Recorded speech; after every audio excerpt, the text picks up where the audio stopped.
আজকের আলোচনার বিষয় how to get closer to Allah. কি করে আমরা আল্লাহর কাছে যেতে পারি, কি করে আমরা আল্লাহর নৈকট্য পেতে পারি, কি করে আমরা আল্লাহর কাছের বান্দা হতে পারি।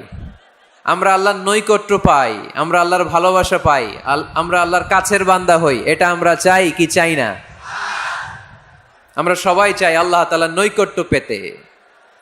আল্লাহ তাআলা নিজেও বলেছেন, আমি তোমাদের খুব কাছে। আল্লাহ কাছে না দূরে? সবাই বলতে হবে, কাছে না দূরে?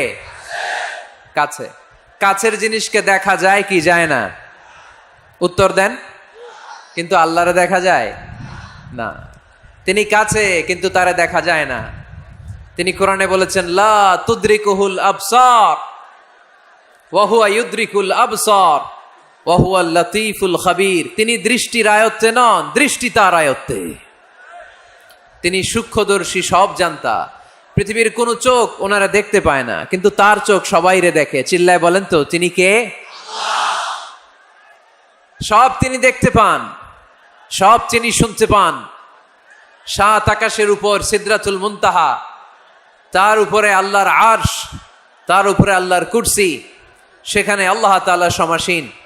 এই আরশের উপর থেকে আল্লাহ তাআলা জমিনের অতল গহ্বরে, কোন জঙ্গলে, কোন গুহার ভিতরে কোন পিপিলিকাও যদি হেঁটে যায়, আল্লাহ বলে এত উপর থেকে ওই পিঁপড়ার হেঁটে চলার পায়ের আওয়াজটাও আমি আল্লাহ শুনতে পাই। এজন্য কেউ যেটা শোনে না, শোনে কে? কেউ যেটা দেখে না, দেখে কে? কেউ যেটা পারে না, পারে কে? আওয়াজ করে বলেন, আল্লাহ কি আমাদের কাছে না দূরে? আমার বাবা মা আমার যত কাছের, তার চাইতো আমার বেশি কাছের কে? আমার স্ত্রী আমার যত কাছের, তার চাইতো আমার বেশি কাছের কে? আমি আমার যত কাছের, তার চাইতো আমার বেশি কাছের কে? আল্লাহ তাআলা। তিনি যে আমাদের কাছের, এটা বোঝানোর জন্য তিনি কোরআনে দুটি শব্দ ব্যবহার করেছেন। আওয়াজ করে বলতে হবে, কটি? দুটি। এক জায়গায় ব্যবহার করেছেন করিব, আরেক জায়গায় ব্যবহার করেছেন আকরাব। এক জায়গায় ব্যবহার করেছেন কি? বলেন না। করিব। আরেক জায়গায় ব্যবহার করেছেন কি? রব্বুল আলামিন বলেন, ওয়া ইযা সাআলাকা ইবাদি আন্নী ফাইন্নী করিব উজিবু দাওয়াতাদ দাঈ ইযা দাআন ফালইস্তাজিবু লি ওয়ালইউমিনু বি লাআল্লাহুম ইয়ারশুদুন। রব্বুল আলামিন বলেন, নবী হে, আমার বান্দারা যখন তোমাকে জিজ্ঞেস করে আমি কোথায়, তুমি বলে দাও ইন্নী করিব, আমি কাছে। আল্লাহু আকবার। তিনি কাছে। আল্লাহর হাবিব সাল্লাল্লাহু আলাইহি ওয়াসাল্লামকে আল্লাহ কমান্ড দিলেন, আপনি বলে দেন, যখনই উম্মতেরা জিজ্ঞেস করবে আল্লাহ কোথায়, আমি কোথায়, আপনি বলে দেন ফাইন্নী করিব, আমি কাছে। আরেক জায়গায় আল্লাহ ব্যবহার করলেন আকরাব, কাছে না। করিব মানে কাছে, আর আকরাব মানে সবচাইতে কাছে। The closest one, the most closest one, সবচাইতে কাছে। ওয়া নাহনু আকরাবু ইলাইহি মিন হাবলিল ওয়ারিদ। তোমার পেছনে যে স্পাইনাল কর্ড, শির দ্বারা, ব্যাকবোন, মেরুদণ্ড, যেটা আমাদের দেহের একেবারে মাঝখানে, আল্লাহ বলে আমি ওইটারও কাছে। কোন কোন মুফাসসিরিন ইকরাম বলেন, আমাদের যে খাদ্যনালী আর শ্বাসনালী, এটা আমার ঘাড়ের যত কাছে, আমার আল্লাহ আমার তার চাইতেও বেশি কাছে। তার মানে এই আয়াত দ্বয় থেকে আমরা বুঝতে পারলাম আল্লাহ দূরে নন, তিনি আমাদের কাছে। তিনি আমাদের কাছে, ডাকলেই তিনি সাড়া দেন। সুবহানাল্লাহ পড়েন। ভায়া হয়ে তার কাছে যাওয়া লাগে না, মিডিয়া হয়ে যাওয়া লাগে না। আমার সাথে দেখা করতে হইলে কত ভায়া হয়ে আসা লাগে, পাওয়া যাচ্ছে না। চেয়ারম্যান সাহেবের সাথে দেখা করতে হইলে কত অ্যাপয়েন্টমেন্ট নেওয়া লাগে। এমপি সাহেবের সাথে দেখা করতে হইলে এত ব্যস্ত মানুষ, পাওয়া যাচ্ছে না, ঘুরে ফিরে তারপরে যেতে হয়। প্রধানমন্ত্রীর কথা বললে তো আর সুযোগই নাই, মাসের পর মাস বসে থেকেও এত ব্যস্ত মানুষ পাওয়া যাবে না, ঠিক কি না? ডোনাল্ড ট্রাম্পের যদি অ্যাপয়েন্টমেন্ট নিতে চান কি অবস্থা হবে? পাওয়া যাবে? কথা বলেন। কিন্তু আল্লাহরে পাইতে হইলে অ্যাপয়েন্টমেন্ট লাগে। আওয়াজ করে বলতে হবে, মুসলমান, আল্লাহরে কাছে পেতে সিরিয়াল লাগে। আল্লাহ বলে ডাক দিলেই আমার আল্লাহ আমার ডাকে সাড়া দেয়। চিল্লায় বলেন ঠিক কি না? এজন্য বুখারীর বর্ণনায় বিশ্বনবী বললেন, ফাইন যাকারানি ফি নাফসি যাকারতুহু ফি নাফসি। আমার বান্দা যদি আমারে একা একা ডাকে, মুহূর্তের মধ্যে আমি আমার বান্দারেও একা একা ডাকতে শুরু করে দেই। ফাইন যাকারানি ফি নাফসি যাকারতুহু ফি নাফসি, আমার কোন বান্দা যদি আমারে একা একা স্মরণ করে, আমি আমার বান্দারে একা একা স্মরণ করি। সুবহানাল্লাহ কইতে পারলেন না? ওয়া ইন যাকারানি ফি মালাইন যাকারতুহু ফি মালাইন খায়রিম মিনহু, আর আমার বান্দা যদি আমাকে একা একা স্মরণ না করে বিশাল মহাসমাবেশে স্মরণ করে, তাহলে আমি আল্লাহ তাআলা আমার আরশে ফেরেশতাদেরকে নিয়ে এর চেয়ে বড় মহাসমাবেশ করে আমার বান্দারে স্মরণ করি। ওয়া ইন তাকাররাবা ইলাইয়া বিশিবরিন তাকাররাবতু ইলাইহি যিরাআন, আমার বান্দা যদি আমার দিকে 1 বিঘত আসতে চায়, আমি আমার বান্দার দিকে 1 হাত এগিয়ে যাই। আপনি 1 হাত আল্লাহর কাছে যেতে চাইলে আল্লাহ 1 হাত এগিয়ে যায়। ওয়া ইন তাকাররাবা ইলাইয়া যিরাআন তাকাররাবতু ইলাইহি বাআন, আমার কোন বান্দা যদি আমার দিকে 1 হাত এগিয়ে আসে, আমি আমার বান্দার দিকে 2 হাত এগিয়ে যাই। ওয়া ইন আতানি ইয়ামশি আতাইতুহু হারওয়ালা, আমার বান্দা যদি আমার দিকে হেঁটে হেঁটে আসতে চায়, আমি আমার বান্দার কাছে যাওয়ার জন্য দৌড়ে দৌড়ে ছুটে যাই। এজন্য আওয়াজ করে বলতে হবে, আল্লাহ কাছে না দূরে? আরো জোরে, কাছে না দূরে? দ্য মোস্ট ক্লোজেস্ট ওয়ান, সবচাইতে কাছে। চাইলে আমরা আল্লাহর কাছে যেতে পারি। তাই আজকের এই চমৎকার দুপুরে আমরা জেনে যাওয়ার চেষ্টা করব কিভাবে আমরা আল্লাহর কাছের হতে পারি, কি করে আল্লাহর নৈকট্য পেতে পারি, কি করে আল্লাহ তাআলার মুকাররাবিন বান্দাদের অন্তর্ভুক্ত হতে পারি। আল্লাহ আমাদের সবাইকে, এখানে উপস্থিত সবাইকে তোমার নৈকট্য প্রাপ্ত বান্দাদের অন্তর্ভুক্ত করে নাও। তোমার কাছের বান্দাদের তালিকায় আমাদের নামগুলো সেখানে তুমি তুলে নাও। আমরা যেন এমন কাজ করতে পারি যেই কাজ তোমার কাছের বান্দায় আমাদেরকে রূপান্তরিত করে। আমরা আওয়াজ করে পড়বো আমিন। তাহলে আমরা আল্লাহকে কাছে পেতে চাই, আল্লাহর নৈকট্য পেতে চাই। আমরা আজকে জেনে যেতে চাই কি কাজ করলে আল্লাহর নৈকট্য পাওয়া যায়, কি কাজ করলে আল্লাহর কাছে যাওয়া যায়। 2টা সোর্স থেকে জানবো। কয়টা সোর্স? এক হচ্ছে কোরআন, আরেক হচ্ছে সুন্নাহ। আওয়াজ করে জবাব দেন, এক হচ্ছে, আরেক হচ্ছে। তো আসেন কোরআনকে আমরা জিজ্ঞেস করি, কোরআন তুমি আমাদেরকে বলো কি করে আমরা আল্লাহর কাছে যেতে পারি, কি করে আমরা আল্লাহর কাছের বান্দা হতে পারি, কি করে আমরা আল্লাহ তাআলার নৈকট্য পেতে পারি। এবার কোরআন আমাদেরকে প্রেসক্রিপশন দিচ্ছে, শোনো, তোমরা যদি আল্লাহর নৈকট্য প্রাপ্ত বান্দা হতে চাও তাহলে সেজদায় লুটিয়ে পড়ো। সুবহানাল্লাহ পড়তে পারলেন না? ওয়াসজুদ ওয়াক্তারিব, ওয়াসজুদ ওয়াক্তারিব। কোরআনের নির্দেশ হচ্ছে সেজদায় লুটিয়ে পড়ো, আল্লাহর নৈকট্য হাসিল করো। ওয়াসজুদ ওয়াক্তারিব, সূরা আলাকের শেষ আয়াতের শেষাংশে আল্লাহ আমাদেরকে শিখাইয়া দিচ্ছেন, আমার কাছে আসতে চাও, ওয়াসজুদ, সেজদায় লুটিয়ে পড়ো, ওয়াক্তারিব, আমার কাছে চলে আসো। সুবহানাল্লাহ পড়েন।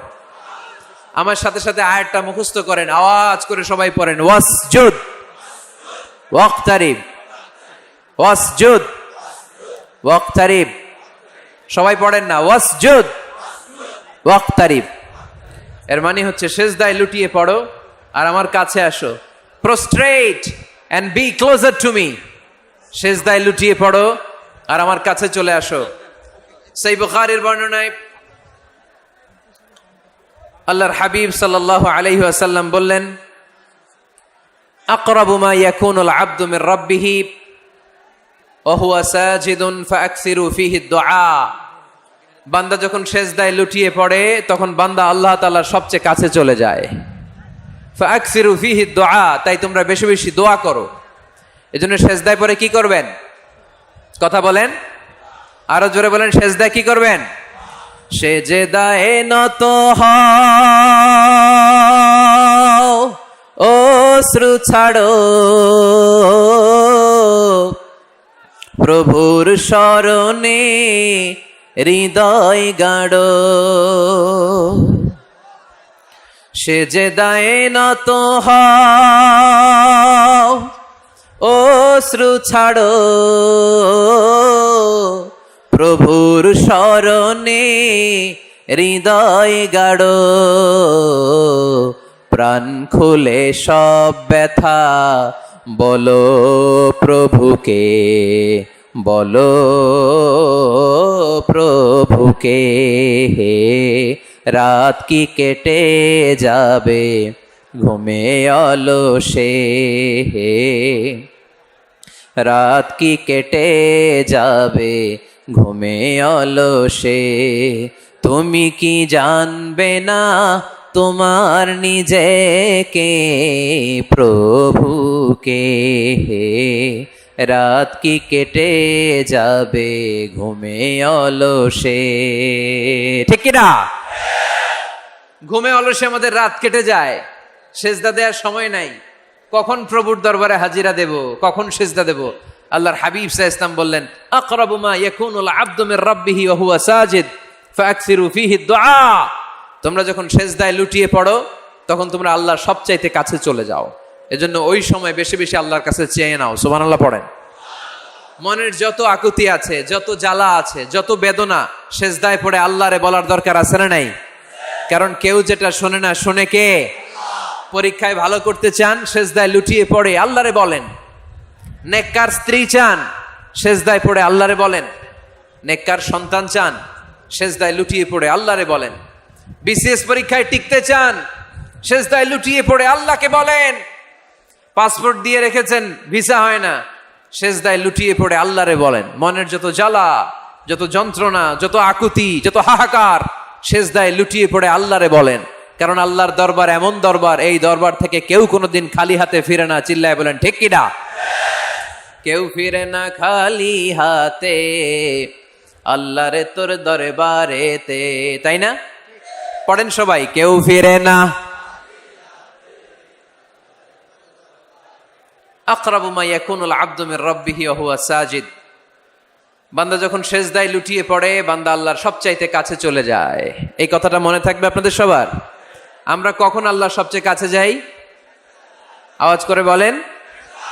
যখন আমরা সেজদায় পড়ে থাকি। আপাত দৃষ্টিতে মনে হয় সেজদাটা যখন দেই জায়নামাজের উপরে আমার কপালটা পড়ে, সেজদাটা যখন দেই মসজিদের টাইলসের উপরে আমার সেজদাটা পড়ে, সেজদাটা যখন দেই মনে হয় যে মসজিদের কাপড়ের উপর আমার কপালটা পড়ে। কিন্তু বিশ্বনবী বলেন না, তোমার কপালটা আল্লাহর কুদরতি পায়ের উপরে পড়ে।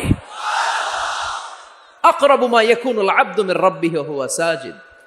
বান্দা যখন সেজদায় লুটিয়ে পড়ে, বান্দা আল্লাহর সবচাইতে কাছে চলে যায়।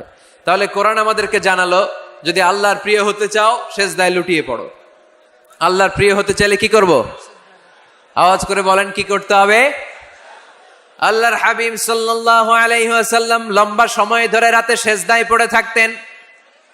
আল্লাহর হাবিব সাল্লাল্লাহু আলাইহি ওয়াসাল্লামের সাহাবারা সব সময় লম্বা লম্বা রুকু দিতেন, লম্বা লম্বা সেজদা দিতেন।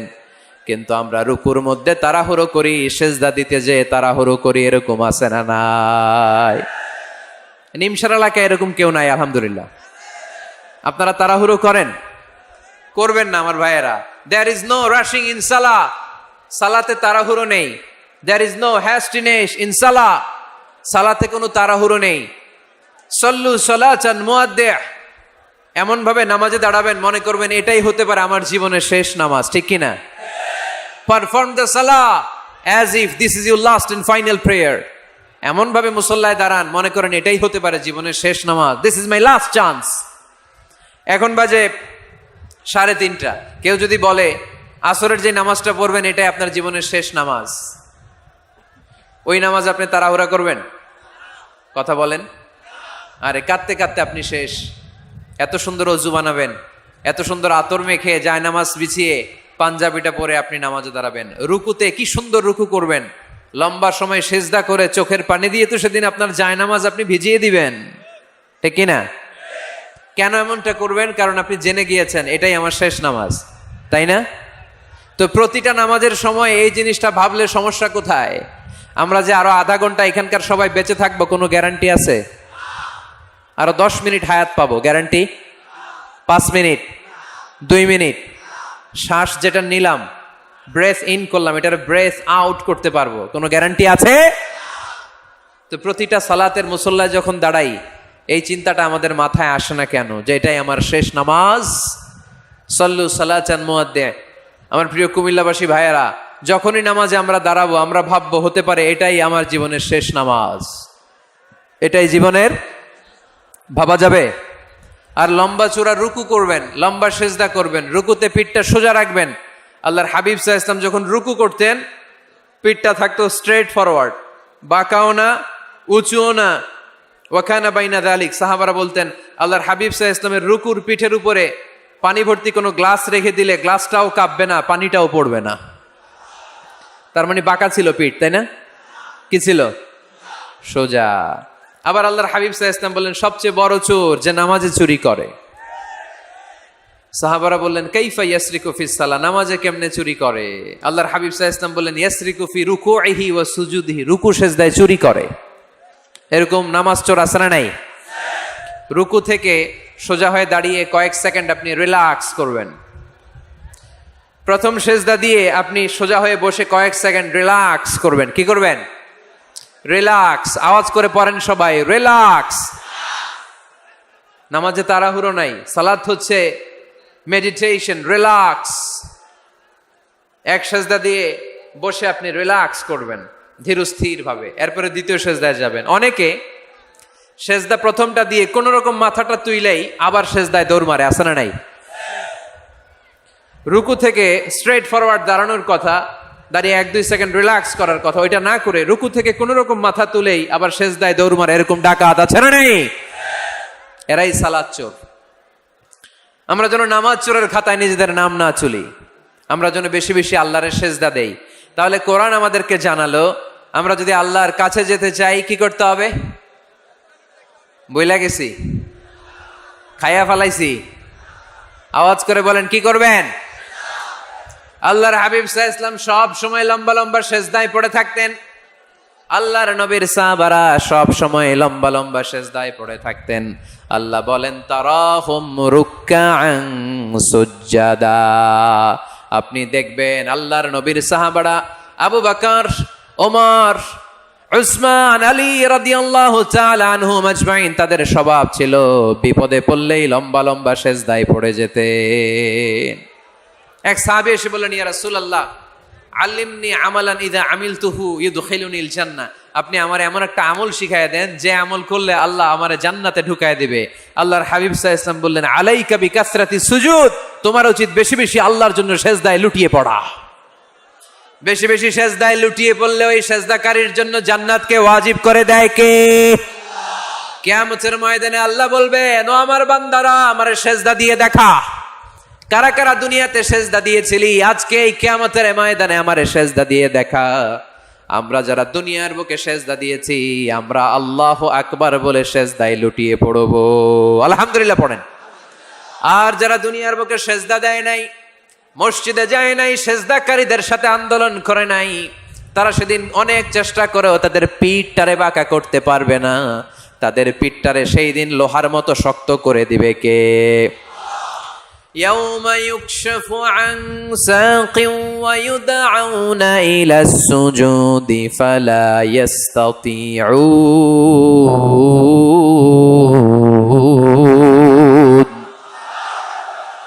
সেদিন আল্লাহ তাআলা উনার পায়ের গোছা উন্মুক্ত করবেন, পায়ের গোছা দেখাবেন আর বলবেন, সেজদা দাও, সেজদা দাও। কারা দুনিয়াতে সেজদা দিয়েছো এখনই টের পাওয়া যাবে। আমরা আল্লাহু আকবার বলে সেজদায় লুটিয়ে পড়বো, কিন্তু যারা দুনিয়ায় সেজদা দেয় নাই, এরা অনেক চেষ্টা করো পিঠটারে বাঁকাই করতে পারবে না। সেজদা তো দূরের কথা, এদের পিঠটারে লোহার রডের মতো শক্ত করে দিবে কে? এই দুনিয়াতে আমরা খালি চোখে যা দেখি সব কিছু সেজদা করে কারে? সূরার রহমানে আল্লাহ বললেন, ওয়ান নাজমু ওয়াশ-শাজারু ইয়াসজুদান, আকাশের তারকারাজি আর জমিনের বৃক্ষরাজি সব কিছু সেজদা দেয় একজন রে, তিনি কে? আকাশের তারাগুলো সেজদা দেয় কারে?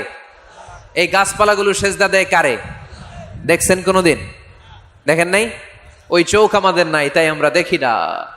এই পৃথিবীর সব কিছু জিকির করে আল্লাহর, কিন্তু ওই কান আমাদের নাই, এজন্য আমাদের কান দিয়ে আমরা শুনি না। রব্বুল আলামিন বলেন, ওয়া ইম মিন শাইইন ইল্লা ইউসাব্বিহু বিহামদিহি ওয়ালাকিন লা তাফকাহুনা তাসবিহ। যেখানেই যেটা থাকে না সব কিছু জিকির করে কার? এই যে আকাশের পাখিগুলো উড়ে বেড়ায়, পাখিগুলো জিকির করে কার? নদী নালা জিকির করে কার? সাগর মহাসাগর জিকির করে কার? পাখিরা যায় উড়ে যায় আকাশের ওই নীলিমায়, নদীরা যায় ছুটে যায় সাগরের ওই মোহনায়। পাখ পাখালি আর সাগর নদী, পাখ পাখালি আর সাগর নদী, কার গুণগান গায়। আল্লাহ আল্লাহ আল্লাহ আল্লাহ আল্লাহর গুণগান গায়। সবাই পড়েন আল্লাহ আল্লাহ আল্লাহ আল্লাহ আল্লাহর গুণগান গায়। সুবহানাল্লাহ পড়েন।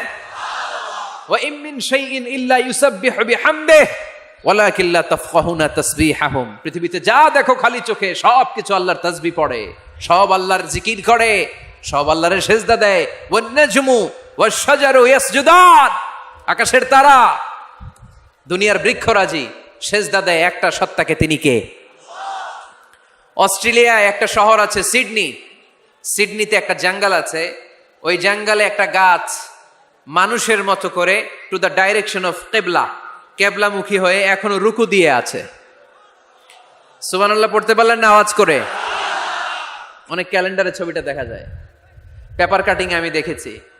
একেবারে মানুষের মতো গাছটা, এটা এমন ভাবে বড় হয়েছে, এটা বড় হয়ে এমন ভাবে বেন্ড করেছে মাথাটা বাঁকা হয়ে টু দ্য ডাইরেকশন অফ কিবলা, কেবলামুখী হয়ে রুকু করে আছে।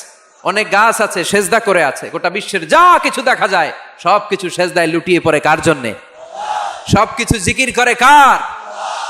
ওই কান আমাদের নাই তাই আমরা শুনি না, ওই চোখ আমাদের নাই তাই আমরা দেখি না, কিন্তু মহাবিশ্বের সবকিছু সেজদা করে কারে? এজন্য আমরাও সেজদা করতে চাই একজনকে। চিল্লায় বলেন তিনি কে? আমরা মসজিদে একটা সেজদা দেব, আবার মাজারে যে আর একটা দেব। হ্যাঁ, সমস্যা কি? সব জায়গায় দিলাম, মসজিদেও কিছু দিলাম, মাজারেও কিছু দিলাম। কুমিল্লার ভাইয়েরা আওয়াজ করে উত্তর দাও, মুসলমান সেজদায় কোনো ভাগাভাগি চলে? আল্লাহর রাজত্বে কোনো ভাগাভাগি আছে? সেজদা চলবে একজনের জন্য, তিনি কে? কোন ভণ্ডামির সাথে ইসলামের কোনো সম্পর্ক, ভণ্ডামির সাথে কোরআনের কোনো সম্পর্ক। ভণ্ডদের ভালো হওয়ার সুযোগ এখনো আছে না নাই? আজকের এই লাখো জনতার মাহফিল থেকে আমরা তাদেরকে উদাত্ত আহ্বান জানাই, ভণ্ডামি ছেড়ে দেন, ভালো হয়ে যান। ভালো হইতে পয়সা লাগে না।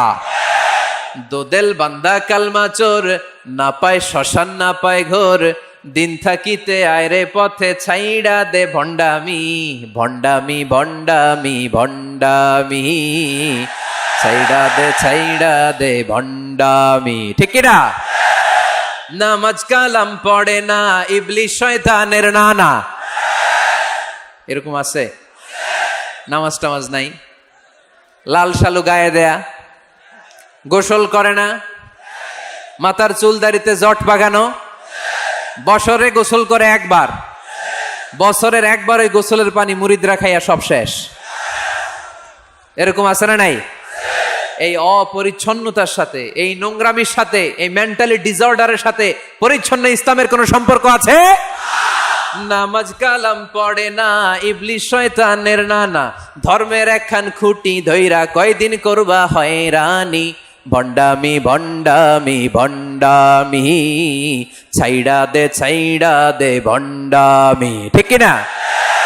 দোদেল বান্দা কালমা চোর, না পায় শ্মশান না পায় ঘোর, দিন থাকিতে আয়রে পথে ছাইড়া দে ভণ্ডামি, ভণ্ডামি ভণ্ডামি ভণ্ডামি, ছাইড়া দে ভণ্ডামি। আওয়াজ তুলে বলেন ঠিক কিনা? কোন ভণ্ডামির সাথে আমাদের সম্পর্ক আছে? এই কপালটারে সৃষ্টি করেছে কে? আমার দেহটারে তৈরি করেছে কে? আমার এই কপাল দিয়ে সেজদা পাওয়ার উপযুক্ত একটাই সত্তা, চিল্লায় বলো মুসলমান, তিনি কে? মনে থাকবে? আল্লাহ ছাড়া অন্য জায়গায় সেজদা দিবেন? মাজারে সেজদা দিবেন? বাজারে সেজদা দিবেন? সেজদা দিবেন কারে? সেজদা দিলেই লাভ, সেজদা দিলেই। তাহলে কোরআন আমাদেরকে শেখালো ওয়াসজুদ ওয়াক্তারিব, prostrate and be closer to me। তোমরা না আল্লাহর কাছে যেতে চাও? তোমরা না আল্লাহর নৈকট্য প্রাপ্ত বান্দা হতে চাও? তোমরা না আল্লাহর কাছের মাহবুব পেয়ারা বান্দা হতে চাও? তাহলে সেজদায় লুটিয়ে পড়ো, সেজদায় লুটিয়ে পড়ো, আল্লাহ তাআলা তোমাদেরকে কাছে টেনে নিবে। আওয়াজ তুলে বলেন ঠিক কিনা? মুসা আলাইহিস সালাম ফেরাউনের সামনে যেয়ে দাঁড়ালেন। ফেরাউনের জাদুকররা বিশাল বড় বড় বাঘ বানালো, সিংহ বানালো, সাপ বানালো। মুসা আলাইহিস সালাম দেখে ভড়কে গেলেন, ভয় পেয়ে গেলেন। আল্লাহ বললেন মুসা ভয় নাই, তোমার লাঠিটা খালি ফেলো। কি ফেলো? মুসা আলাইহিস সালামকে একটা লাঠি দিছে কে? লাঠি ফেলার সাথে সাথে মুহূর্তের মধ্যে হাইয়াতান তাসা, বিশাল এক অজগর সাপ। এই বিশাল অজগর সাপ ফেরাউনের জাদুকরদের বানানো সব ভাগ, ভাল্লুক, সিংহ আর সাপগুলো রেখে বিশাল ফানা ধরে আছে। আর সাপ বলতে শুরু করেছে, আর কি আছে নিয়ে আয়। সুবহানাল্লাহ কইতে পারলেন না? এই দৃশ্য দেখার সাথে সাথে ফেরাউনের রাজপ্রাসাদের সামনে যতগুলো জাদুকর ছিল, কোরআন বলে ফাউলকিয়াস সাহারাতু সাজিদিন। এই দৃশ্য দেখা মাত্রই ফেরাউনের নিয়ে আসা বড় বড় জাদুকরগুলো মুসা আলাইহিস সালামের সামনে দাঁড়িয়ে আল্লাহর জন্য সেজদায় লুটিয়ে পড়েছে। ফাউলকিয়াস সাহারাতু সাজিদিন, সেজদায় লুটিয়ে পড়ে ঘোষণা দিল, আমি ফেরাউনরে মানি না, আমি কোন নাস্তিককে মানি না, আমি মুসার রব, হারুনের রব, বনি ইসরাইলের রব, আল্লাহর জন্য সেজদায় লুটিয়ে পড়লাম। চিল্লায় পড়েন আল্লাহু আকবার। মুহূর্তেই এক সেজদার কারণে তাদের নসিবে হেদায়েত দিয়ে দিয়েছে কে? পৃথিবীর কেউ কাউরে হেদায়েত দিতে পারে? অনেক বাবা ছিল নবী, ছেলের কপালে হেদায়েত নাই, আছে না নাই? অনেক ছেলে ছিল নবী, বাবার কপালে হেদায়েত নাই, আছে না নাই? হেদায়েত দেওয়ার মালিক একজন, চিল্লায় বলেন তিনি কে? একটা সিজদা, একটা সিজদা, একটা সিজদার আদেশকে অমান্য করার কারণে ইবলিস জাহান্নামীদের সর্দার। চিল্লায় বলেন ঠিক কিনা? ওয়াইদ কুলনা লিল মালাইকাতি ইসজুদু লিআদম ফাসাজাদু ইল্লা ইবলিস আবা ওয়াস্তাকবারা ওয়া কানা মিনাল কাফিরিন। আল্লাহ বললেন, ও ফেরেশতাকুল সবাই আমার আদেশ মোতাবেক আদমকে সেজদা করো। সবাই সেজদা করলো, একজন ছাড়া, সে কে? আরো জোরে বলেন কি নাম? আবা, অস্বীকার করলো, ওয়াস্তাকবার, অহংকার দেখালো, ওয়া কানা মিনাল কাফিরিন, কাফেরদের অন্তর্ভুক্ত হলো, জাহান্নামীদের সর্দার হলো। কয়টা সেজদার আদেশ? আওয়াজ করে বলেন, কয়টা সেজদার আদেশ অমান্য করছে? সেজদা কয়টা দেয় নাই? আপনি দেন নাই কয়টা? হ্যাঁ, আমরা দেই নাই কয়টা? এক সেজদা না দিয়া জাহান্নামীদের লিডার। আমরা সেজদা মিস করছি কয়টা? কয়টা? মুসলমান সেজদায় লুটিয়ে পড়তে হবে একজনের খুশির জন্য, তিনি কে? তাহলে কোরআনকে যে প্রশ্ন করেছি, কোরআন সব উত্তর দিয়ে ফেললো। কোরআন আমাদেরকে জানিয়ে দিল, তোমরা সবাই আল্লাহর নৈকট্যপ্রাপ্ত বান্দা হতে চাও, আল্লাহর কাছের বান্দা হতে চাও, তাহলে ওয়াসজুদ, কি করো?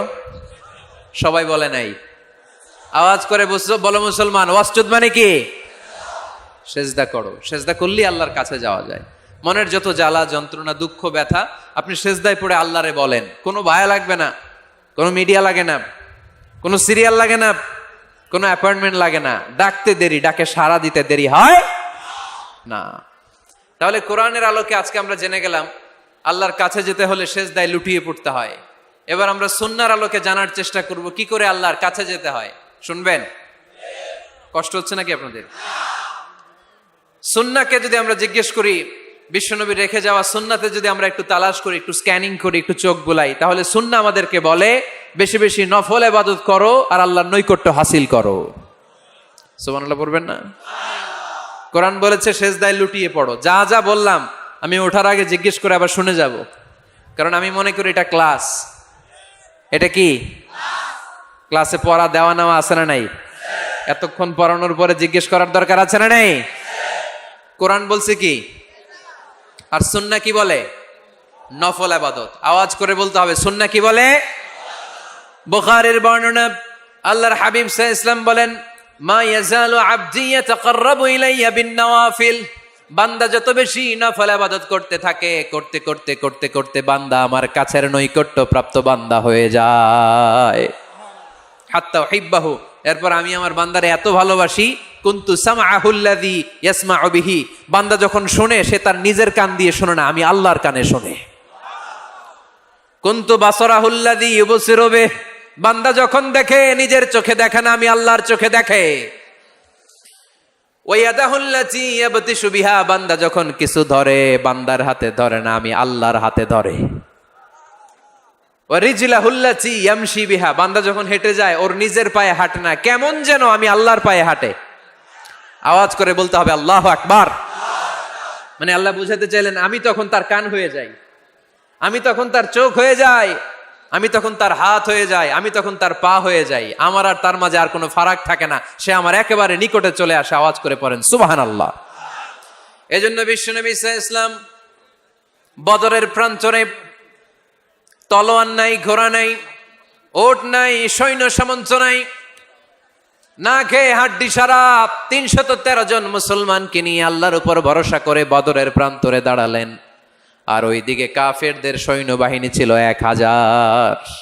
কয় হাজার? মুসলমান কয়জন? মাত্র ৩১৩ জন। ওদের কাছে অস্ত্র শস্ত্রে সজ্জিত সেনাবাহিনী, বিশ্বনবীর ৩১৩ জনের কাছে তলোয়ার নাই, ঘোড়া নাই, কিচ্ছু নাই। বিশ্বনবী আল্লাহর উপর ভরসা করে এক মুষ্টি বালি নিয়ে ওয়াশাহাতিল ওযু, কাফেরদের চোখগুলো ধ্বংস হোক বলে তিনি বালুগুলো ছড়িয়ে দিলেন। মুহূর্তের মধ্যে ১,০০০ সৈন্যবাহিনীর কাফের সৈনিকদের চোখের মধ্যে ধূলিকণা পৌঁছে দিল কে? আল্লাহর হাবিব সাল্লাল্লাহু আলাইহি ওয়াসাল্লাম বদরের প্রান্তর থেকে এক মুষ্টি বালু নিয়ে বললেন শাহাতিল ওযু, বলে তিনি বালু ছুড়ে মারলেন। ১,০০০ সৈন্যবাহিনীর চোখের মধ্যে বালু ছড়াই দিছে কে? বুঝে শুনে উত্তর দিয়েন। এখানে ১,০০০ লোক দাঁড়ানো, আমি বালু নিলাম, গায়ের যত জোর আছে সবার চোখের দিকে মারলাম।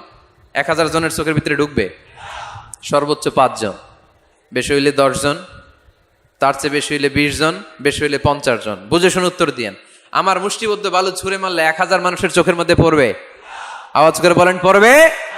এজন্য আল্লাহ বলেন নবী ওটা তুমি মারো নাই, ওটা আমি মারছি। সুবহানাল্লাহ নাই? আল্লাহ বিশ্বনবীর ডেকে বলেন ওমা রামাইতা ইয রামাইতা ওয়ালাকিন্নাল্লাহা রামা। নবী হে, বালু তুমি ঠিকই তোমার হাতে নিয়েছো, কিন্তু আমি আল্লাহ নিজ দায়িত্বে ১,০০০ কাফেরের চোখের ভেতরে বালুগুলো পৌঁছে দিয়েছি। তাহলে বান্দা যখন নফল ইবাদত করে তখন বান্দার হাত আর বান্দার হাত থাকে না, ওইখানে আল্লাহর হাত যুক্ত হয়ে যায়। বান্দার পা থাকে না, সেখানে আল্লাহর পা যুক্ত হয়ে যায়। বান্দা যখন দেখে নিজ চোখে দেখে না, আল্লাহর দৃষ্টিশক্তি সেখানে যুক্ত হয়ে যায়। চিল্লায় বলেন ঠিক কি না? এজন্য নফল ইবাদত করতে রাজি আছেন তো? সুনানে তিরমিজির বর্ণনায় আল্লাহর হাবিব সাল্লাল্লাহু আলাইহি ওয়াসাল্লাম বললেন হাদিসে কুদসি, কিয়ামতের দিন বান্দার যখন ফরজে ঘাটতি হবে, কিসে ঘাটতি হবে? ফরজে। আল্লাহ পাক বলবেন উনজুরু হাল্লি আবদি মিন তাতাবু, ও ফেরেশতারা দেখো তো আমার বান্দা নফল করছে কিনা। ফরজে যেহেতু তার ঘাটতি, দেখো তো আমার বান্দার কোনো নফল ইবাদত আছে কিনা। ফেরেশতারা বলবে আছে। আল্লাহ বলবেন তাহলে ফরজগুলার যেহেতু ঘাটতি, নফল থেকে কিছু এনে ফরজে বসায় দিয়ে এগুলোর ফরজ বানায় দাও। এজন্য নফল ইবাদতের দরকার আছে না নাই? ফরজ তো করাই লাগবে, এটা কম্পালসারি, এটার মাফ নাই, এটা অব্লিগেটরি। নফল করে আল্লাহর কাছে যাওয়া যায়, নফল হচ্ছে ওভার টাইম। নফল ইবাদত কেমন? আওয়াজ করে বলেন। তাহলে কোরআনের আলোকে আমরা জানলাম যে আল্লাহর কাছে যেতে হলে কি করতে হয়? সেজদা দিতে হয়। আর সুন্নাহর আলোকে আমরা জানলাম আল্লাহর কাছে যেতে হলে কি করার মাধ্যমে কাছে যেতে হয়? আওয়াজ করে বলেন।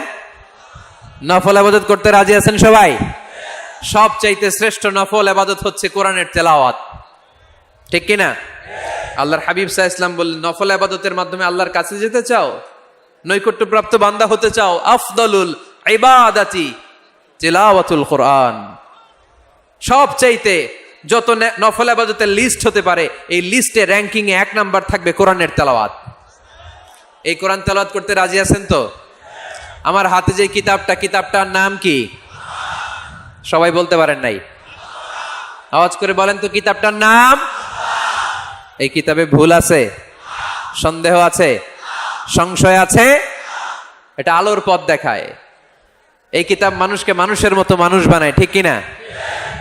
গরুর পেট থেকে বেরোলে ওটা গরু, ছাগলের পেট থেকে বেরোলে ওটা ছাগল হয়, মানুষের পেট থেকে বেরোলে ওটা মানুষ হয় না, ওটার মানুষ বানাইতে হয়। মানুষ বানানোর জন্য কোরআন পড়ার দরকার আছে না নাই? তাহলে নফল ইবাদত করে আমরা আল্লাহর নৈকট্য পেতে চাই। ১ নাম্বার যে ইবাদতের কথা আপনাদেরকে শোনালাম সেটা হচ্ছে কোরআনের তেলাওয়াত। রাজি আছেন সবাই? ফজরের পরেই এই নিমসার এলাকায়, এই কুমিল্লা এলাকায় কোরআনের সুমধুর বাণীতে আমাদের গ্রামগুলো মুখরিত থাকতে হবে। আওয়াজ করে বলেন ঠিক কিনা? একটা সময় ছিল আমার বাংলার ৬৮,০০০ গ্রাম থেকে ফজরের পর কোরআনের ধ্বনি শোনা যেত। ৬৮,০০০ গ্রাম থেকে মক্তবগুলো থেকে আল্লাহর বাণী শোনা যেত। কিন্তু এখন নানা ষড়যন্ত্রের কবলে পড়ে আমাদের মক্তব বন্ধ হচ্ছে, আমাদের কোরআন তেলাওয়াত থেমে যাচ্ছে। কোরআনের তেলাওয়াত কশিন কালেও থামায় দেওয়া যাবে না, চিল্লায় বলেন ঠিক কিনা? রোজ সকালে শুনতাম আগে আল কোরআনের বাণী রে, আল কোরআনের বাণী, এখন শুনি সারে গামার দীপ্ত ফ্যান ফেনানি। ধর্মপ্রাণ মুসলমান আজকাল হয়েছে মডার্ন, ধর্মপ্রাণ ধর্মপ্রাণ আমরা বড়ই ধর্মপ্রাণ, নামাজ রোজার কিছু নাই, ভুলেও ধরি না কোরআন, ধর্মপ্রাণ ঠিক কিনা? প্রতিদিন কোরআন শিখায় যে তার পকেট যায় ফাঁকা রে, তার পকেট যায় ফাঁকা, সপ্তাহে 2 দিন গান শিখায় যে নেয় তো 1000 টাকা। ধর্মপ্রাণ মুসলমান আজকাল হয়েছে মডার্ন, ধর্মপ্রাণ ধর্মপ্রাণ আমরা বড়ই ধর্মপ্রাণ, নামাজ রোজার কিছু নাই, ভুলেও ধরি না কোরআন, ধর্মপ্রাণ। আমরা কি এমন ধর্মপ্রাণ হতে চাই? ফজরের পর আমাদের সিলেবাস কি? কোরআন তেলাওয়াত। আওয়াজ করে সবাই বলেন, ফজরের সালাতের পরে আমাদের প্রতিটি পরিবারে প্রতিটি ঘরের সিলেবাস কি? তাহলে কোরআন তেলাওয়াত করব। 2 নাম্বার তাহাজ্জুদের সালাত পড়ব। কিসের নামাজ? হুজুর ফজরই পড়তে পারি না। ফজরই যে ফজর পড়ে তার জন্যই না তাহাজ্জুদ, ঠিক কিনা? ফজরই তো পড়তে পারি না, তাহাজ্জুদ পড়ব কখন? তাহাজ্জুদ পড়লে আপনার মর্যাদা বাড়ায় দিবে কে? রাব্বুল আলামিন বলেন, ওয়া মিনাল লাইলি ফাতাহাজ্জাদ বিহি নাফিলাতান লাকা আসা আন ইয়াবআসাকা রাব্বুকা মাকামাম মাহমুদা। তাহাজ্জুদের নামাজ যারা পড়বে তাদের মর্যাদা বাড়িয়ে দেয় কে? কারণ ওই মুহূর্তে আল্লাহ প্রথম আকাশে নেমে আসেন আর ডাকে, আলা মিন মুস্তাগফিরিন আগফিরালা, কার ক্ষমা দরকার ক্ষমা চা, ক্ষমা করে দেব। আলা মিন মুস্তাকসিন আকসুলা, কার খাবারের দরকার পোশাকের দরকার চাও দিয়ে দেব। চাও, কার কি লাগবে চাও আমি দিয়ে দেব। এজন্য শেষ রাতের দোয়া আল্লাহ কবুল করে। এই যে রমজান আসতেছে না সামনে, কোন মাসে রমজান? এপ্রিলে। রমজানে তাহাজ্জুদ পড়ার একটা সুবর্ণ সুযোগ, কারণ সাহারি খাওয়ার জন্য তো ওঠাই লাগে।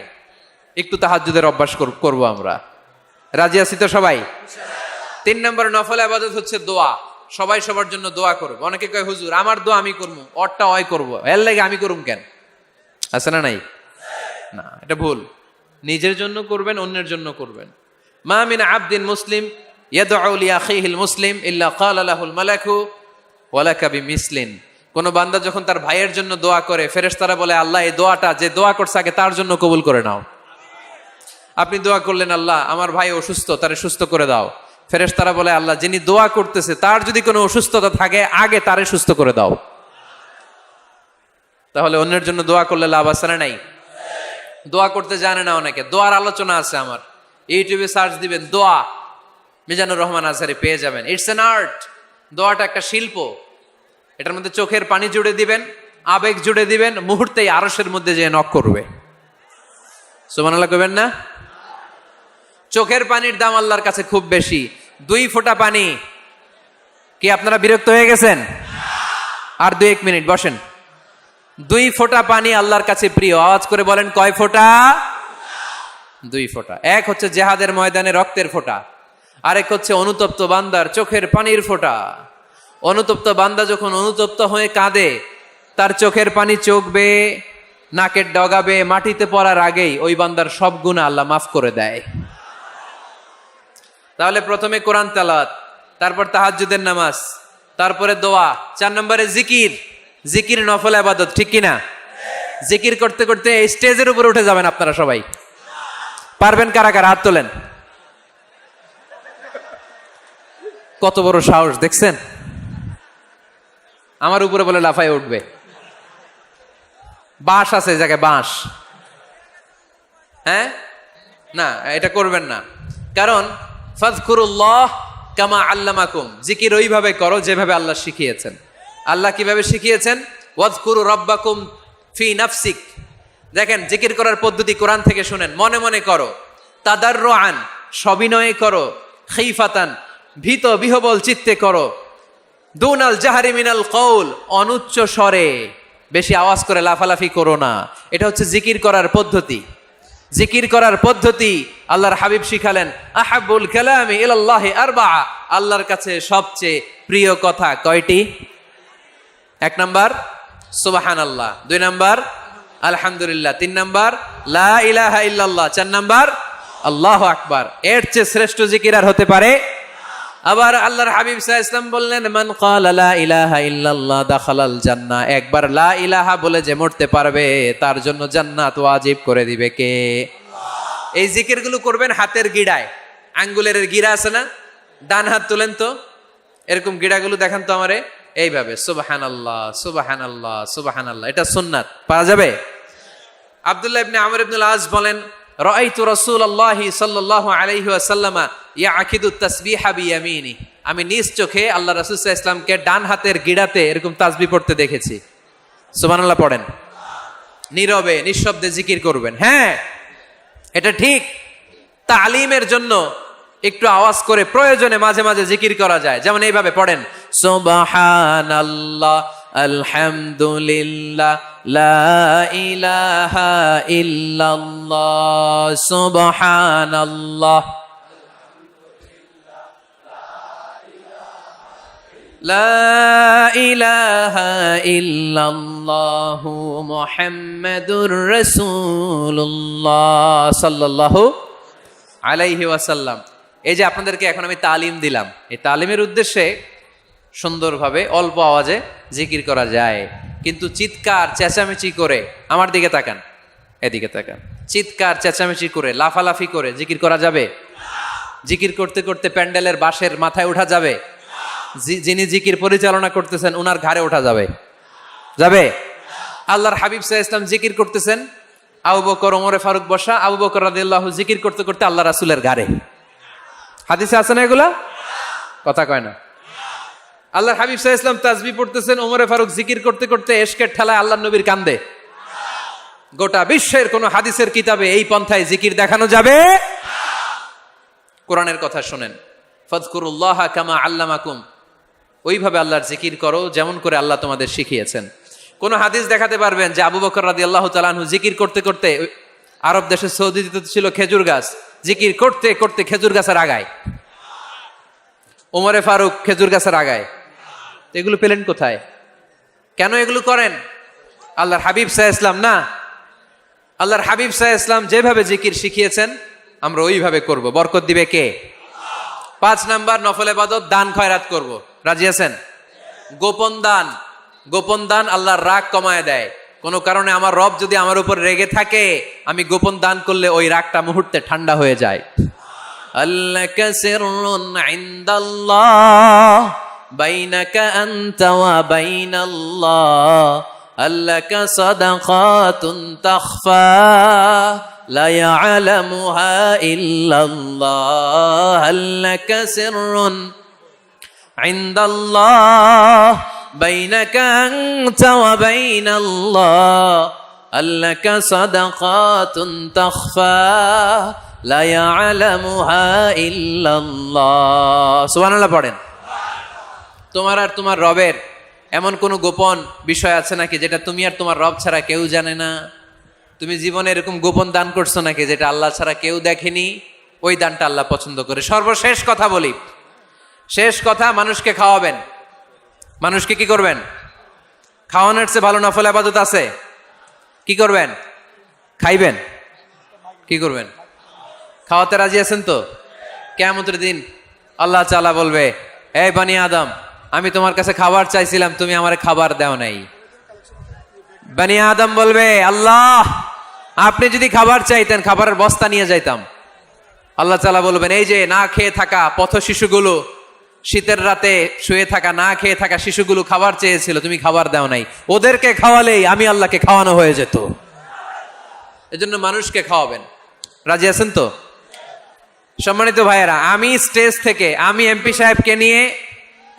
সাহেবকে নিয়ে স্টেজ থেকে ওঠার আগে কে কে উঠবেন? হাত তোলেন, ধরে কিল দেন কয়েকটা।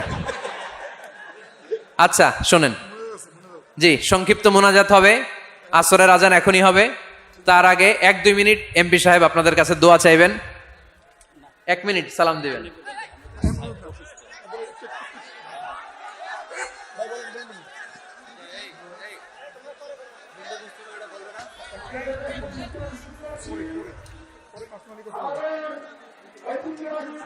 করে না এমন কোন লোককে স্ত্রী যেন ঘরে অ্যালাউ না করে।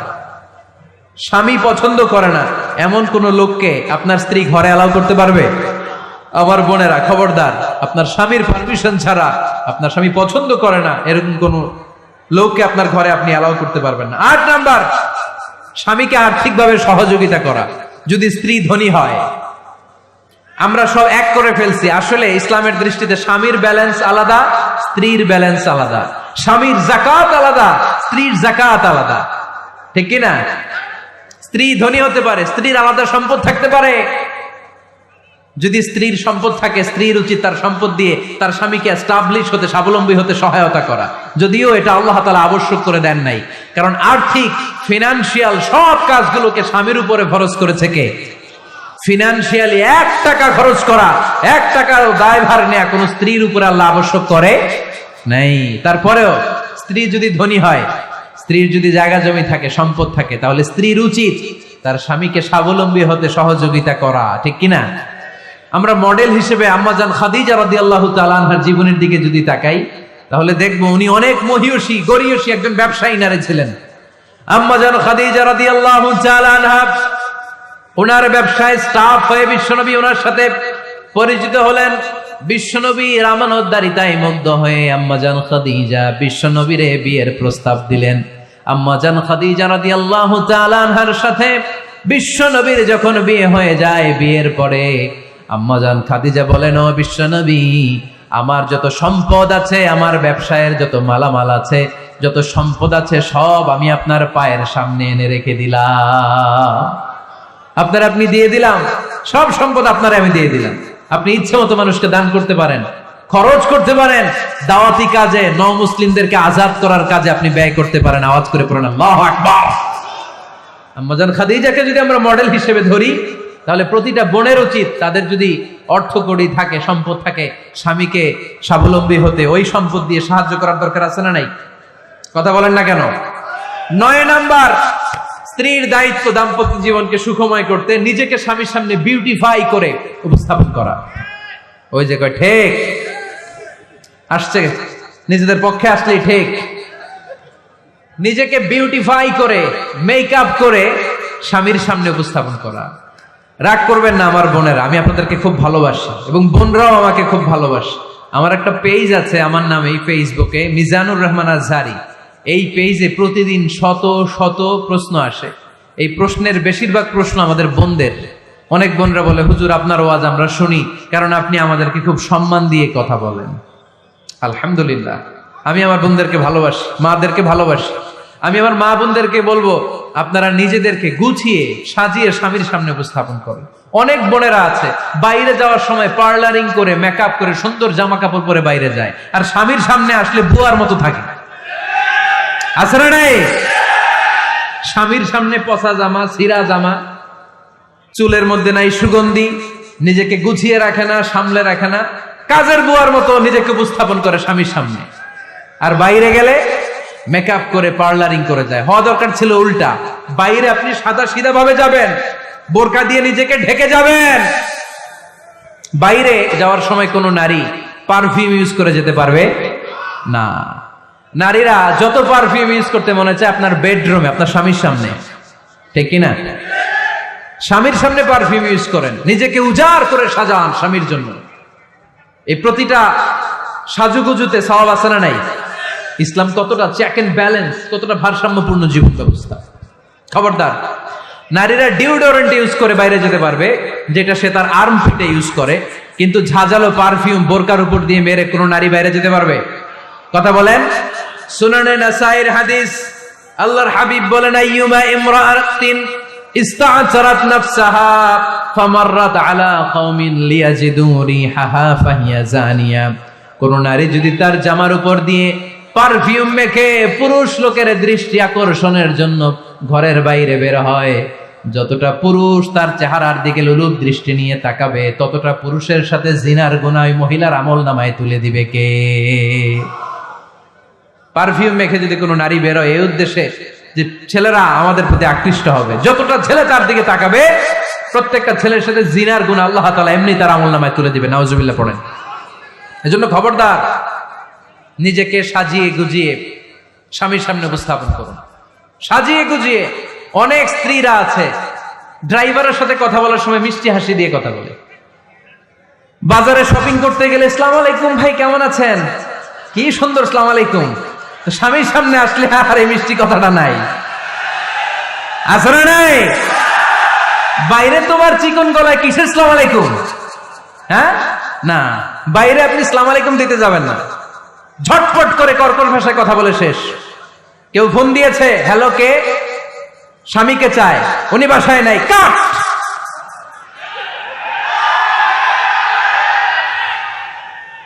কারে চান? আপনার হাজবেন্ডের, নাই, কাট। মিষ্টি মিষ্টি আসসালামু আলাইকুম আসসালামু আলাইকুম বলা যাবে নাকি? খবরদার, খবরদার। বাজার করতে গেলে কি মিষ্টি হাসি, দোকানে গেলে কি মিষ্টি আলাপ, ড্রাইভারের সাথে কি সুন্দর কথা, সিএনজি ওয়ালার সাথে কি সুন্দর আলাপ, আর ঘরে আসলে এই চেহারাটা এরকম করে রাখে, আছে না নাই? ঘরে আসলেই স্বামীর সাথে খিটখিটে মেজাজ। না বোনেরা, উল্টো করে ফেলছেন আপনি। বরং স্বামী ছাড়া অন্যদের সাথে কথা শর্টকাটে সারবেন, যাতে কোনো ফিতনা চলে না আসে। চিল্লায় বলেন ঠিক কিনা? আর নিজেকে স্বামীর জন্য উজাড় করে সাজান, পার্লারিং করেন, বিউটিফিকেশন করেন, মেকআপ করেন, বেডরুমে পারফিউম মাখেন, নিজেকে উজাড় করে স্বামীর জন্য সাজান। সওয়াব দিয়ে আপনার আমলনামাটারে পূর্ণ করে দিবে কে?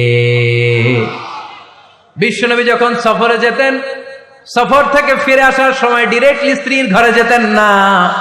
বিশ্বনবী একজনকে ঘরে পাঠিয়ে দিতেন, মদিনার উপকণ্ঠে কিছু সময় অপেক্ষা করতেন আর বলতেন আজকে আমি আয়েশার ঘরে যাব, আয়েশারে যে বলো আমি এসেছি। কয়েক ঘন্টা পরে আয়েশার ঘরে আমি ঢুকবো। সুবহানাল্লাহ পড়েন।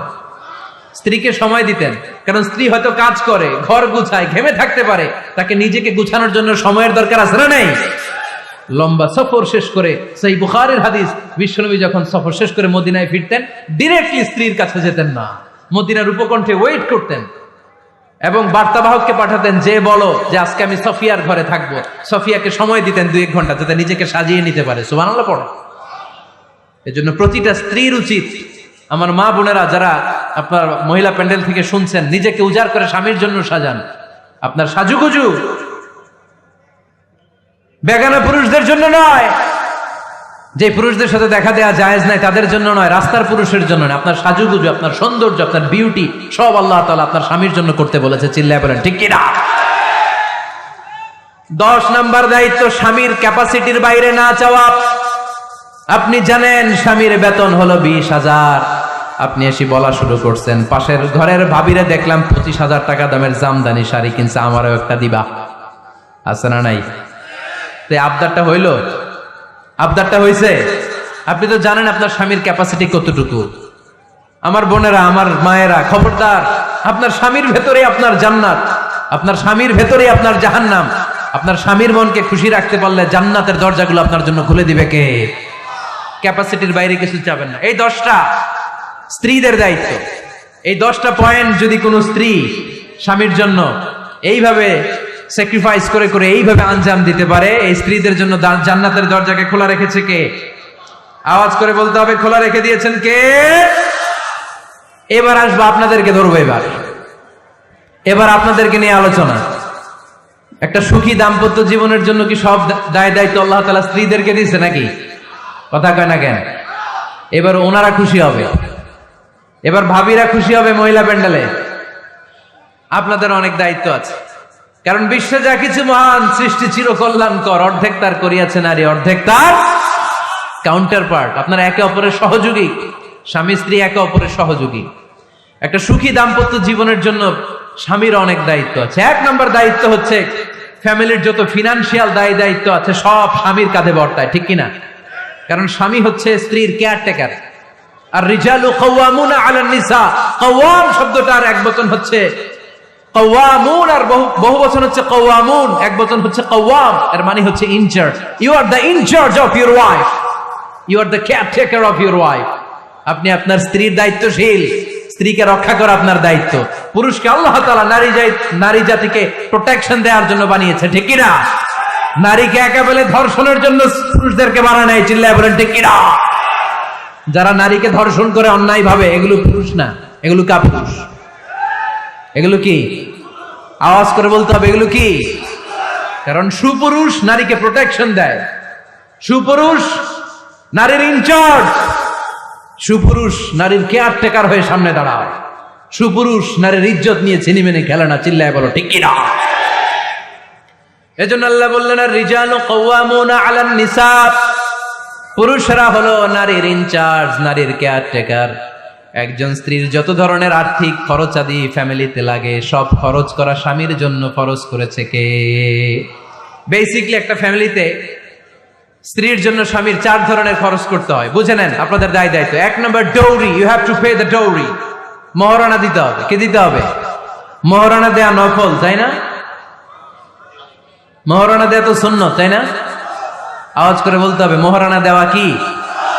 وآتوا النساء صدقاتهن نحلا فإن طبن لكم عن شيء منه نفسا فكلوه هنيئا مريئا।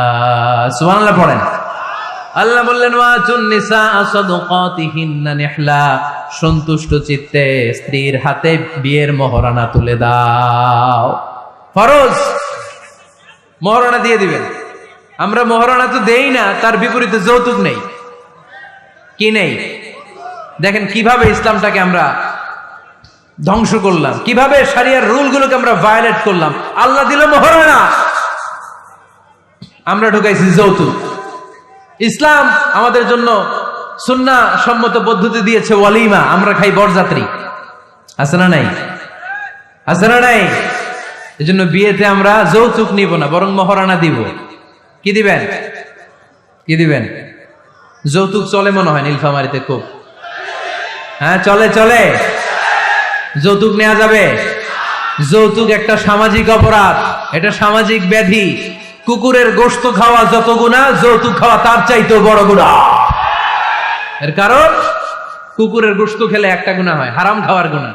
যৌতুক খেলে 2 গুনাহ, 1 হচ্ছে হারাম খাওয়ার গুনাহ, 2 হচ্ছে শ্বশুর বাড়ির উপরে জুলুমের গুনাহ। কথা বলেন।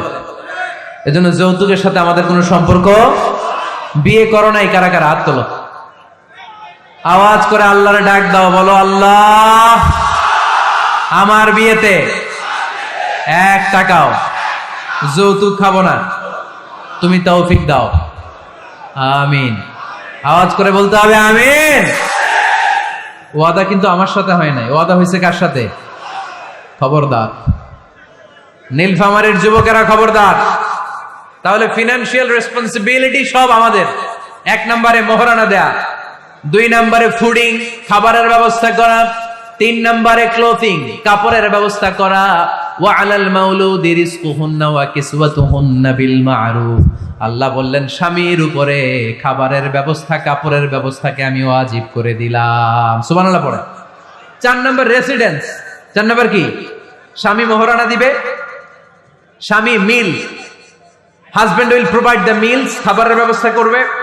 3 নম্বর, husband will provide the costume, পোশাকের ব্যবস্থা করবে। And as well as he will provide the residence for his wife, তার স্ত্রীর জন্য রেসিডেন্সিয়াল একটা এরিয়া করে দিবে। এটা ফ্ল্যাট হতে পারে, এটা সনের ঘর হতে পারে, এটা টিনের ঘর হতে পারে, এটা একান্নবর্তী ফ্যামিলির কোন একটা রুমও হতে পারে, ঠিক কি না? এজন্য আল্লাহ বলেন, আসকিনুহুন্না মিন হাইসু সাকাতুম মিন ওয়াজদিকুম, তোমরা তোমাদের সামর্থ্যের মধ্যে থেকে স্ত্রীর জন্য একটা আবাসিক ব্যবস্থার আয়োজন করে দাও। পড়েন সুবহানাল্লাহ। রেসিডেন্স, আবাসিক একটা ব্যবস্থা করে দিতে হবে। তাহলে এই 4টা ফিনান্সিয়াল দায়িত্ব আল্লাহ কি নারীকে দিয়েছে না পুরুষকে? আওয়াজ করে বলতে হবে, নারীকে না পুরুষকে? এই আর্থিক সব দায় দায়িত্ব পুরুষের। আর্থিক দায় দায়িত্ব ছাড়াও পুরুষের উপর যে দায়িত্ব বর্তায় সেগুলো হচ্ছে নারীর সাথে ভালো আচরণ করা। কি আচরণ করা? আগে সালাম দেওয়া। কি দেওয়া? ভাবিকে সালাম দেন তো আপনারা? সালাম দেন আপনারা? আমি আপনাদেরকে সালাম দিচ্ছি, উত্তর দেন আসসালামু আলাইকুম ওয়া রাহমাতুল্লাহ। এবার আপনারা আমাকে সালাম দেন তো। ওয়ালাইকুম আসসালাম ওয়া রাহমাতুল্লাহ। এইভাবে সালামের প্র্যাকটিস করা যাবে? সালামের প্রতিযোগিতা করতে হবে। আপনি আগে দিতে চাইবেন ভাবিরে, ভাবি আগে দিতে চাইবে আপনারে। আপনাদের এই প্রতিযোগিতাটা দেখে দেখেই বাচ্চারা সালাম শিখে ফেলবে, ঠিক কিনা? সালাম মানে শান্তি। সালাম মানে কি? সালামের প্রচলন নাই তো শান্তি আসবে কেমনে? আম্মা জান আয়েশা বলেন, এতগুলো বছর বিশ্বনবীর সাথে আমি মদিনায় সংসার করলাম, একদিনের জন্য বিশ্বনবীরে কোনোদিন আগে সালাম দিতে পারি নাই। বিশ্বনবী আগে আগে সালাম দিয়ে দিতেন, আমরাও আগে আগে সালাম দিব। রাজি আছেন তো সবাই? রাজি আছেন? স্ত্রীদের সাথে কোমল আচরণ করবেন, রূঢ় আচরণ করবেন না। হাদিসে এসেছে খলিকনা মিন দিলা, নারীদেরকে বাঁকা পাঁজরের হাড় থেকে তৈরি। প্রত্যেক স্বামীর বাঁকা হাড় থেকে তার স্ত্রী তৈরি এমনটা নয়। সাইয়েদনা আদম আলাইহিস সালামের বাঁকা পাঁজরের হাড় থেকে হাওয়া আলাইহিস সালামকে তৈরি। ফলে ওই একটা বাঁকা স্বভাব প্রত্যেক নারীর ভেতরে আছে না নাই? এই বাঁকা হাড্ডির সোজা করতে গেলে হাড্ডি ভেঙে যায়, আর রেখে দিলে বাঁকাই থেকে যায়। এজন্য বিষ্ণু বলেন ফাস্তাউসু বিন নিসাই খায়রা, কোমল আচরণ কর, ভালো আচরণ করো, ভালোবাসার কথা বলেন, স্ত্রীকে ভালোবাসার কথা শোনাবেন। প্রতিদিন কমসে কম স্ত্রীকে 10 বার বলবেন আই লাভ ইউ। কি বলবেন? ওই ছোট ছোট বাচ্চারা কয় আই লাভ ইউ। তোমরা না মিয়া, যারা বিয়ে করছেন তারা, যারা বিয়ে করেছেন ভাবিকে বলবেন, মানে আপনার স্ত্রীকে কি বলবেন? আওয়াজ করে বলেন, কি বলবেন? পারবেন? পারবেন? বলতে পারবেন তো? রিফকাম বিল কাওয়ারির, নারীদেরকে আল্লাহ রাসূল সাল্লাল্লাহু আলাইহি ওয়াসাল্লাম কাচের গ্লাসের সাথে তুলনা করেছেন। কাচের গ্লাস, কাচের বাসন, কাচের তৈজসপত্র যেমনি আস্তে ধরতে হয়, আস্তে রাখতে হয়, নারীদের সাথেও কোমল আচরণ করতে হয়। কাচের গ্লাস আর কাচের তৈজসপত্র যদি জোরে রাখেন যেমনি ভেঙে যায়, নারীদের সাথেও কঠোর আচরণ করলে ঝামেলা আছে না নাই? তাহলে 1 নম্বর দায়িত্ব হচ্ছে আপনাদের ভালো আচরণ করেন, মিষ্টি মিষ্টি কথা শোনান, বলবেন যে তুমি আমার কৈতরী, তুমি আমার পরাণ পাখি, তুমি আমার ময়না পাখি, এই জাতীয় ভালোবাসার। আপনারা অনেক জানেন এগুলো, আমি জানি। এই যা যা বলা লাগে সব বলবেন। পারবেন তো? পারা যাবে? পারা যাবে? আওয়াজ করে বলেন তো ইনশাআল্লাহ। স্ত্রীর ব্যক্তিগত বৈধ কাজের সুযোগ করে দিতে হবে। তার ব্যক্তিগত যে চয়েস, তার ব্যক্তিগত কাজে বাদ সাধতে পারবে না যদি কাজটা হালাল হয়। অনেক স্বামী সামান্য কাজে ঝগড়া বাঁধে। স্ত্রীর ইচ্ছা হচ্ছে কাঁথা সেলাই শিখা, নকশি কাঁথা সেলাই শিখবে, স্বামী বলে না তুমি ওইটা শিখো, ল্যাঙ্গুয়েজ শিখো, আছে না নাই? স্ত্রী বলে না আমি রান্না শিখবো, ইউটিউবে সুন্দর রান্নার প্রোগ্রামগুলো দেখে আমি রান্না শিখবো, স্বামী বলে না তুমি কম্পিউটার শিখো, আছে না নাই? হালাল কাজে আপনি বাদ সাধবেন না। আম্মা জান আয়েশা রাদিয়াল্লাহু তাআলা আনহা ছোট্ট কাপড়ের পুতুল দিয়ে সাথীদেরকে নিয়ে ঘরে খেলতেন। বিশ্বনবী একদিন আম্মা জান আয়েশাকে নিষেধ করে নাই। আওয়াজ করে পড়েন সুবহানাল্লাহ। এজন্য স্ত্রীর বৈধ কাজে বাধা দেওয়া যাবে? বাধা দেওয়া যাবে। 4 নম্বরে স্ত্রীর এপ্রিসিয়েশন করবেন, ভালো কাজের, তার কাজের প্রশংসা, তার রান্নার প্রশংসা, তার সৌন্দর্যের প্রশংসা। আমরা এগুলো করি না। আপনার স্ত্রী আপনার ঘর গোছায়, আপনার কাপড় চোপড় ধুয়ে রাখে, বাচ্চাগুলারে খাবার খাওয়ায়, আপনার জন্য রান্না করে, সারাটা দিন কত কষ্ট করে। একদিন আমি বলি নাই থ্যাঙ্কস, জাযাকাল্লাহ, জাযাকিল্লাহ, আল্লাহ তোমার উত্তম জাযা দেখ। বউ তুমি অনেক কষ্ট করো, পুরো ফ্যামিলিটাই তো তুমি দেখে রাখো, অনেক করেছো তুমি, তোমার শুকরিয়া। একদিনও থ্যাঙ্কস দেয় না, এরকম ডাকাইত আছে না নাই? আজকে থেকে থ্যাংক ইউ দিতে পারবেন তো? কাজের প্রশংসা করবেন, রান্নার প্রশংসা করবেন। আল্লাহ রাসূল সাল্লাল্লাহু আলাইহি ওয়াসাল্লাম স্ত্রীদের রান্নার প্রশংসা করতেন। কখনো আল্লাহর হাবিব সাল্লাল্লাহু আলাইহি ওয়াসাল্লাম রান্নার বদনাম করেন নাই, কখনো না। এজন্য আমরাও করব না। রাজি আছেন তো সবাই? সবাই রাজি? আজকে থেকে স্ত্রীর প্রশংসা করতে রাজি আছেন তো? সুন্দর মোলায়েম সুরে স্ত্রীদেরকে ডাকবেন। কি বলে ডাকেন? ভাবিকে কি বলে ডাকেন বলেন? হ্যাঁ, টিয়া পাখি। আর কি ডাকেন? ময়না পাখি। আর কি? জান। জান বলে ডাকেন? ওরে সর্বনাশ, ডাইকেন। এরকম সুন্দর সুন্দর যত শব্দ আছে এগুলো বলে ডাকবেন। আম্মা জান আয়েশার প্রশংসা বিশ্বনবী করতেন, বলতেন ইন্না ফাদলা আয়েশাতা আলান নিসা কাফাদলি সারিদি আলা তুআমিকুম। আরব বিশ্বের খাবারের মধ্যে একটা শ্রেষ্ঠ খাবারের নাম সারিদ। শ্রেষ্ঠ খাবারের নাম কি? এই আলোচনা শেষ হয়েছে তো দাঁড়ায় ফটো তুলো কেন? বসো মিয়া, বসো বসো বসো, একসাথে একসাথে বিদায় নিন, বসো। আরব বিশ্বে একটা মজার খাবার আছে, খাবারের নাম সারির। আওয়াজ করে বলেন তো খাবারটার নাম কি? সারির। রুটি আর গোশত একসাথে মিক্স করে এরকম স্তর বানায়, কেটে কেটে খাওয়ায়। বিশ্বনবী বললেন আরব বিশ্বের খাবারের মধ্যে যেমনি সারির সেরা, নারিকুলের মধ্যে আমার স্ত্রী আয়েশা সেরা। পড়েন সুবহানাল্লাহ। আম্মা জান আয়েশাকে বিশ্বনবী এত ভালোবাসতেন, আম্মা জান আয়েশা গ্লাসের যেই জায়গায় মুখ লাগিয়ে দুধ পান করতেন ওই জায়গাটা খুঁজে খুঁজে বিশ্বনবী ঠোঁট লাগিয়ে দুধ পান করতেন। পড়েন সুবহানাল্লাহ। আম্মা জান আয়েশা গোশত খাওয়ার পরে হাড্ডি চুষে চুষে রেখে দেওয়ার পরে আম্মা জান আয়েশার চোষা হাড্ডিটা নিয়ে বিশ্বনবী আবার চুষতে শুরু করে দিতেন। পড়েন সুবহানাল্লাহ। বিশ্বনবী স্ত্রীদের সাথে এক বালতি থেকে পানি নিয়ে দুইজনে একসাথে গোসল করতেন। পড়েন সুবহানাল্লাহ। এজন্য স্বামী স্ত্রীর সম্পর্কটা হচ্ছে মধুর সম্পর্ক। একে অপরকে ভালোবাসবেন, নিজের ভালোবাসার কথাগুলো প্রকাশ করবেন। অনেকে আছে 20 বছর তাদের সংসার, এক ঘরে থাকে, এক ছাদের নিচে, কিন্তু স্ত্রীকে যে ভালোবাসে মুখ ফুটে একদিনও বলতে পারে নাই। আছে না নাই? ভালোবাসা প্রকাশ করবেন। সাহাবারা বললেন ইয়া রাসূলুল্লাহ, কাকে ভালোবাসেন বেশি? মান আহাব্বুন নাস ইলাইকা ইয়া রাসূলুল্লাহ, whom do you love the most, O my prophet? হে আল্লাহ রাসূল, কারে সবচেয়ে বেশি ভালোবাসেন, কারে বেশি লাভ করেন? বিশ্বনবী বললেন আয়েশারে বেশি লাভ করি। কোন সুবহানাল্লাহ। সাহাবীরা বললেন অমিনার রিজাল, পুরুষদের মধ্যে থেকে কারে বেশি ভালোবাসেন? বিশ্বনবী বললেন আবু আয়েশার বাবারে ভালোবাসি। এজন্য আপনি যে স্ত্রীকে ভালোবাসেন এটা প্রকাশ করবেন, ঘরের কাজে সহায়তা করবেন। ছোট্ট ছোট্ট কাজের যদি সহায়তা আপনি করেন, এটাতে আপনার স্ত্রীর জন্য অনেক হেল্প হয়ে যায়।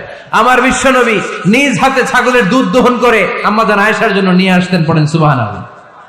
নিজে রুটির খামির বানাতেন, আম্মা জান আয়েশা এটা চুলায় সেকা দিতেন। নিজে জুতা সেলাই করতেন, নিজে নিজের কাপড় সেলাই করতেন। সুবহানাল্লাহ পড়েন। এজন্য গৃহস্থালী টুকিটাকি কাজের সহায়তা করা, হেল্প করা, এটাও সুন্নাত। দাম্পত্য জীবন এমনি সুখকর হয় না মিয়া। বিশ্বনবী শিখায় গিয়েছেন কি করে একটা দাম্পত্য জীবন সুখময় করতে হয়। আল্লাহর হাবিব সাল্লাল্লাহু আলাইহি ওয়াসাল্লাম হালাল বিনোদন করতেন, স্ত্রীদেরকে নিয়ে মরুভূমিতে দৌড়াতেন, খুনসুটি করতেন। সব স্ত্রীরা চায় তাদের স্বামীরা তাদের সাথে একটু হাসি দিয়ে কথা বলুক, একটু রোমান্টিক কথা বলুক, একটু ভালোবাসার বিনিময় করুক। আল্লাহর হাবিব সাল্লাল্লাহু আলাইহি ওয়াসাল্লাম এটা করতেন। রাতের বেলা ভাবির নিয়ে দৌড়াদৌড়ি করছেন নাকি কোনোদিন? আল্লাহর হাবিব সাল্লাল্লাহু আলাইহি ওয়াসাল্লাম স্ত্রীদের নিয়ে দৌড়াদৌড়ি করতেন। আম্মা জান আয়েশা রাদিয়াল্লাহু তাআলা আনহাকে ঈদের দিন হাবাসী সাহাবাদের খেলা দেখিয়েছিলেন। সুবহানাল্লাহ পড়েন।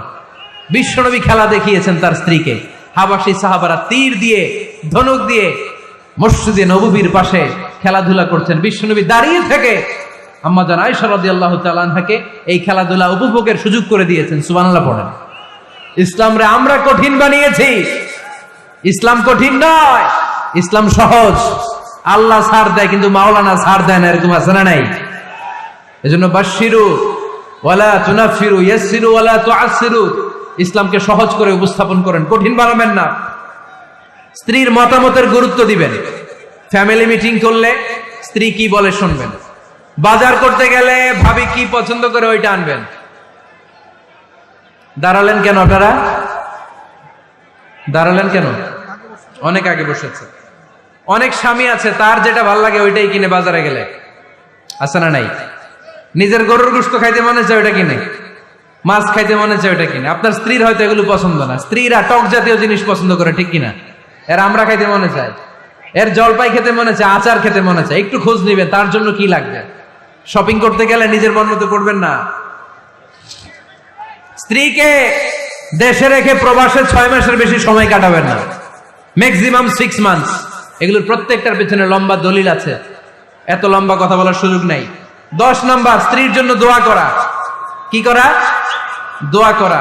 নেককার স্ত্রী যারা চান এখন থেকেই দোয়া করেন। আপনার দোয়ার আরশের উপর থেকে শুনে কে? এজন্য মুমিন বান্দারা দোয়া করে আর বলে রব্বানা হাব লানা মিন আজওয়াজিনা ওয়া যুররিয়াতিনা কুররাতা আ'য়ুন ওয়াজআলনা লিল মুত্তাকিনা ইমামা। বিশ্বাসী স্বামীরা আল্লাহর কাছে দোয়া করে, আল্লাহ আমাকে এমন নেককার স্ত্রী দেন, এমন নেককার সন্তান দেন যাদের দিকে তাকালে আমার চোখটা জুড়িয়ে যাবে। আওয়াজ করে পড়েন আমিন। এই 10টা দায়িত্ব যদি কোনো স্বামী পালন করে, আর 10টা স্ত্রীর যে দায়িত্ব যদি স্ত্রী পালন করে, এই ফ্যামিলিটারে জান্নাতি ফ্যামিলি বানাই দিবে কে? আমাদের দাম্পত্য জীবন সুখী হোক, সমৃদ্ধ হোক, জান্নাতি আমেজে ভরপুর হোক, আমরা চাই কি চাই না? নীলফামারী সহ আল্লাহ গোটা বিশ্বের সব মুসলমানদের ফ্যামিলিগুলার তুমি জান্নাতি ফ্যামিলি বানাও। আমাদের দাম্পত্য জীবনটাকে তুমি সুখময়, সমৃদ্ধময় করো। আমরা সবাই পড়ি আমিন।